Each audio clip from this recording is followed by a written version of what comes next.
જૂનાગઢના માંગરોળ વિસ્તારમાં પણ અત્યારે વરસાદી માહોલ જામ્યો છે। હવામાન વિભાગે જે પ્રમાણે આગાહી વ્યક્ત કરી છે તે અનુસાર જૂનાગઢ જિલ્લામાં વરસાદ વરસી રહ્યો છે અને માંગરોળની વાત કરવામાં આવે તો અડધો જ કલાકમાં 1 ઇંચ વરસાદ ત્યાં ખાબક્યો છે।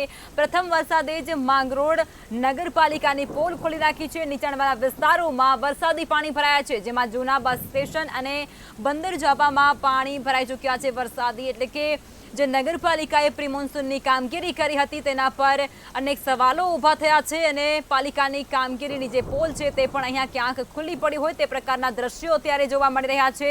જૂના બસ સ્ટેશન અને બંદર ઝાપામાં પાણી ભરાઈ ચૂક્યા છે। વરસાદી વાહન ચાલકોને પારાવાર મુશ્કેલીનો સામનો અહીંયા કરવો પડી રહ્યો છે। વાહન ચાલકો હાલાકી ભોગવી રહ્યા છે। આ દ્રશ્યોમાં તમે જોઈ શકો છો, સ્પષ્ટપણે વર્તા રહ્યું છે।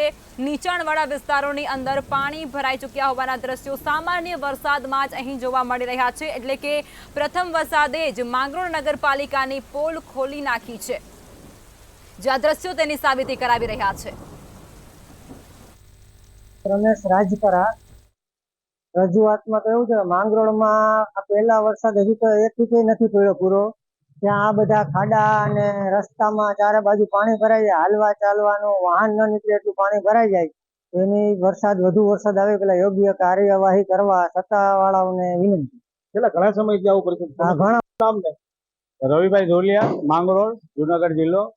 દર વર્ષેની જેમ જ સામાન્ય વરસાદ થાય, 1-2 ઇંચ વરસાદ થાય એટલે શહેરમાં ઠેર ઠેર જગ્યાએ પાણી ભરાય છે।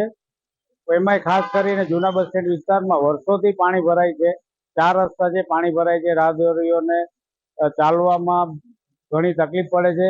વર્ષોથી પાણીનો નિકાલની કોઈ વ્યવસ્થા નથી, પાણી ભરાય છે, માણસો હેરાન થાય છે, પરેશાન છે। સ્કૂલે જનારા બાળકો અને વૃદ્ધ માણસો પણ હેરાન થાય છે। છતાંય વર્ષોથી આ બાબતે પાણી ભરાય છે, એના નિકાલની કોઈ વ્યવસ્થા કરવામાં આવતી નથી ને થઈ નથી। મહેરબાની કરીને તંત્ર આ બાબતે થોડું ધ્યાન આપે અને પાણીના નિકાલની વ્યવસ્થા સત્વરે થાય અને વર્ષો વર્ષ માંગરોળની શહેરને આ પાણી ભરાવાના પ્રોબ્લેમમાંથી છુટકારો મળે। નામ ને રજૂઆત છે।